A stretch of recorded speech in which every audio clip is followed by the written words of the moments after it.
নমস্কাৰ সুপ্ৰভাত আৰু আপোনালোকে চাই আছে কেডি ব্লগছ। যিহেতু গৰু বিহুত আমাৰ গাঁৱত কেনেধৰণে পালন কৰে এতিয়া মই আপোনালোকক দেখাম আৰু চাওক আমাৰ গাঁও গোটেই মানে কেনেকুৱা ধৰণৰ আৰু আমাৰ গাঁৱত চাই ৰঙালী বিহু মোৰ সকলো দৰ্শকক বহুত ৰঙালী বিহু শুভেচ্ছা ভগৱানক জ্ঞাপন কৰিলোঁ। সকলোৰে দিনটো ভাল হওক, লগতে অসমীয়া নতুন নৱবৰ্ষৰ শুভেচ্ছা জ্ঞাপন কৰিছোঁ। এইখনে আমাৰ গাঁও, চবফালে সেউজীয়াই ভৰপূৰ ধেমাজি কপহুৱা গাঁও।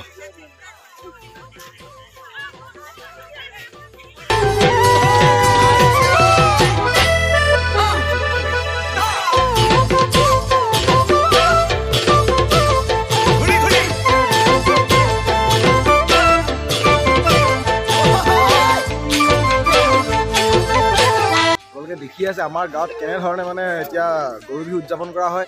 এই গোটেইখিনি দেখিছে নহয়, এই গোটেইবিলাক আমাৰ গাঁৱত এনেধৰণে পালন কৰা হয়। ফাৰ্ষ্টত সেয়া কয় দেখিলে আকাশতে কিমান তৰা কোনোবাই বাৰু লিখিছেনে, সাগৰতে কিমান পানী কোনোবাই জুখিছেনে, আকাশতে কিমান তৰা কোনোবাই লিখিছে। মানুহবোৰ চব এতিয়া ঘৰমুৱা হৈছে নিজৰ গৰু লৈ। গৰুবিলাক চব নদী ইফালে গুচি গ'ল। মানুহবোৰ এতিয়া নিজে আপোনালোকে চাইছে এতিয়া আমাৰ গাঁৱত কেনেধৰণে গৰু বিহু পালন কৰা হয়।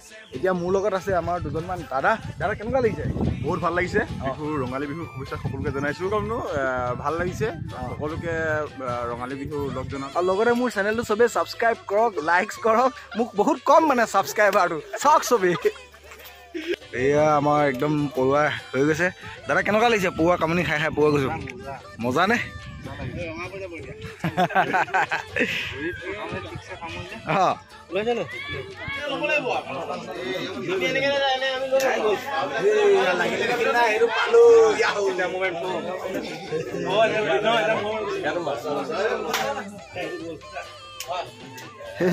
আকৌ পালো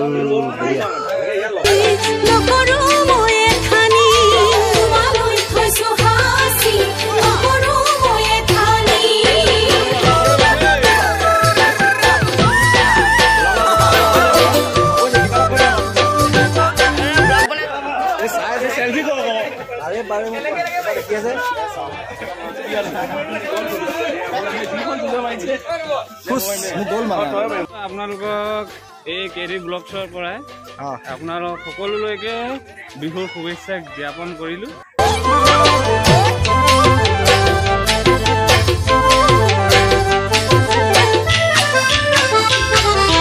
জান জুৰি